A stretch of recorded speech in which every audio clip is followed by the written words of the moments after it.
back at it again. Shit. Why you jumping? It's just the hook. Why you starting? Is it that you should? Shit. Crazy Canadians are back at it again is right. So a BC, British Columbia man, was arrested for selling hard drugs from a BC kiosk. Okay, and he gears up for his charter challenge. Amazing.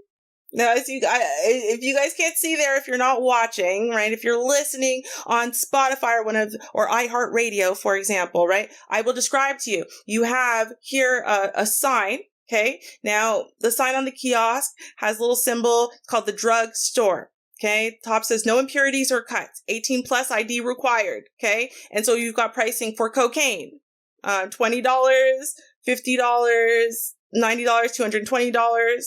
And then, for different weights, right? Then crack cocaine, heroin, meth, and MDMA. Okay. It says 100% fentanyl free, tested supply. I mean, hey, at least his sign is thorough. It's thorough. No, I get it, right? I do get, because on one side, what he's saying is like, listen, he's selling these illicit drugs out of a mobile storefront in an effort to fight against the overdose crisis. And there is an overdose crisis with this fentanyl, danger, in essence, right? And so Vancouver police, though, obviously don't agree that this is the way to go about this. And so they arrested Jerry Martin and impounded cash, drugs, and the mobile trailer he was operating as the drugstore on Thursday, one day after he'd begun operations. He made it through a whole day of operations? That is impressive. Now, speaking on CKNW's The Jazz Johal show, Martin said despite losing his equipment and $15,000 in cash, he'd do the same thing again and hopes his case leads to some form of drug legalization. That's the whole point of doing it, was to get arrested so that we can do a constitutional challenge to try and legalize drugs, he said. Okay. Now, before he was arrested, Martin's kiosk was selling cocaine, heroin, methamphetamine, and MDMA, which he said were tested for fentanyl at Get Your Drugs Tested, a harm reduction facility that Vancouver Coastal Health directs users to. Martin said he was compelled to act when the province decriminalized possession of small quantities of certain drugs, but did not pair the move with wide access to a safe supply. They knew that if they didn't provide a safe supply and let the entire province be allowed to just have these drugs, it was just going to get them from the same tainted supply and it was going to be nothing but trouble, right? So they've left it up to people like him, right, to step in and do something until they've decided that they can do something. Martin said he doesn't advocate for hard drugs to be treated the same as cannabis, adding he believes a clean supply should be provided by the government or through pharmacies. But he said, with the government providing few avenues to tested drugs and fatal overdoses skyrocketing, someone needed to force the issue and that he was willing to be the one facing the legal risk. Now, he said, I think they, the general public, like hard drugs or not, I think they'd be happy if one of their family members went and got something that they actually were supposed to get instead of something fentanyl laced that killed them. And I mean, that's 1,000% correct. If drugs were legalized, we wouldn't have the addiction problems. People would be treated as human beings. They'd be treated with a health problem, not a criminal problem. It destroys families. If they look at it from that angle, I think they've changed their minds pretty quick. At the time of the arrest, Vancouver police said they support measures aimed at public safety for people who use drugs, including harm reduction services and decriminalization. However,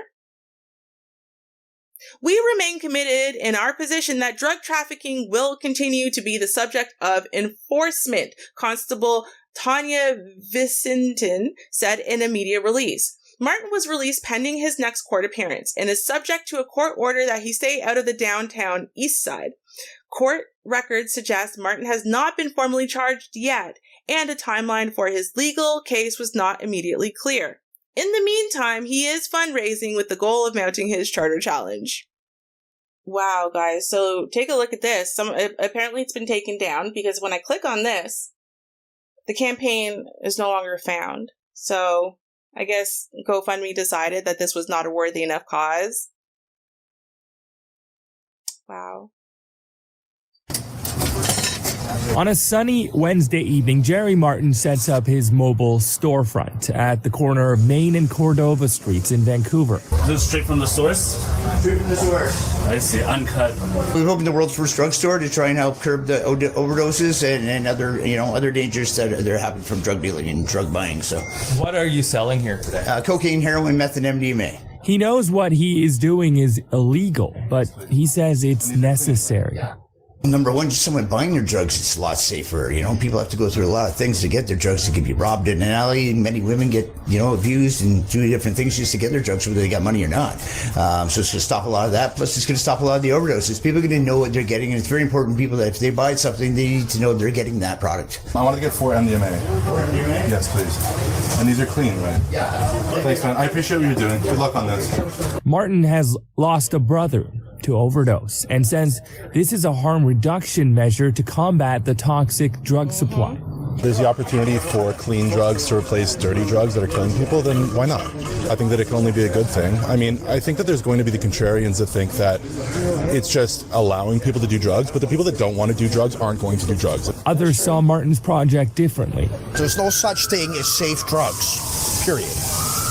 None. There's no. Okay, so if he could do this, I'm going to do it too then, because I'd like to have a condo. Okay, how much money is this already making? We suffered enough. Don't put the Hold on. Is Brethren there? Is he just mad that he doesn't sell drugs because he don't make enough money with the job he does do? Like, I'm not really sure what's happening here because, Jerry Martin literally set this up very publicly, knowing he's going to prison.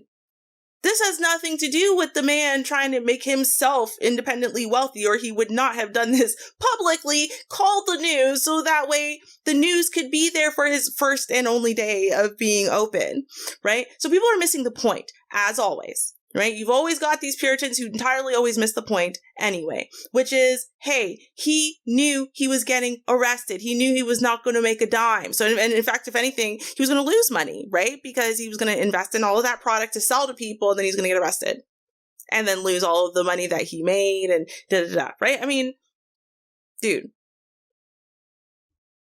right here in front of our stores. A short time after opening his store, Vancouver police said Martin was arrested, and the VPD seized his truck, trailer, body armor, and an unidentified amount of cash. The arrest, part of Martin's plan in order to launch a legal challenge arguing drug users have the right to a clean supply during an overdose crisis. Emadagahi, Global News. I mean, is it different? Canada's already decided that drug users have a right, or at least we should provide them with safe, clean needles, right? I mean, they're addicts anyway. They're going to inject anyway. They're going to find ways, even if it's filthy and disgusting, to inject those needles anyway. So if we provide them with safe, clean needles, at least they won't be passing around, added diseases and, infecting themselves and whatever. Like, we understand that addiction is a disease. So with what's been happening with these insane overdoses of people who are not even trying to, in some cases, take some of these harder drugs like cocaine, they're trying to, do basically a party drug. And instead of getting the party drug, they're getting a bunch of baby powder mixed with fentanyl. And since those people who are mixing it have no idea what the heck they're doing, some people are getting nothing, some people are getting an okay dose, and some people are getting enough to kill 5 elephants, right? So it's an incredibly uncontrolled and unsafe thing. Is what Jerry Martin trying to do, is that any different than us providing needles? Honestly, I mean, you're not providing it for free, right? I do think that there's something to be said for, I know we get into problems like, well, MDMA, that's just a party drug and whatever. But yeah, that's what's happening is a bunch of kids are dying. Not because they're drug addicts, but because they want to party. So is it different? Yes and no, right? I do think there is definitely space for this, and space for this discussion, space for this to be mediated, in some way, shape, or form, by governments, by pharmacies, by something, right? Not by just the average Joe Blow, because that's going to create the same problems. But yeah, no, I definitely think that what Jerry's doing is a great thing. Obviously, they've shut down the GoFundMe. I know you want to take a look for his social media and whatnot, see how it is that if he set up a secondary way for you to support this cause, if you'd like to support this cause. But in the meantime, though, I do got to give a little chuckle because this was flagrant. It really was. And kudos to you, Mr. Martin. The drugs story. This is great. Crazy Canadians back at it again. Shit. Why you jumping? It's just the hook. Why you starting? Is it that you should? Shit.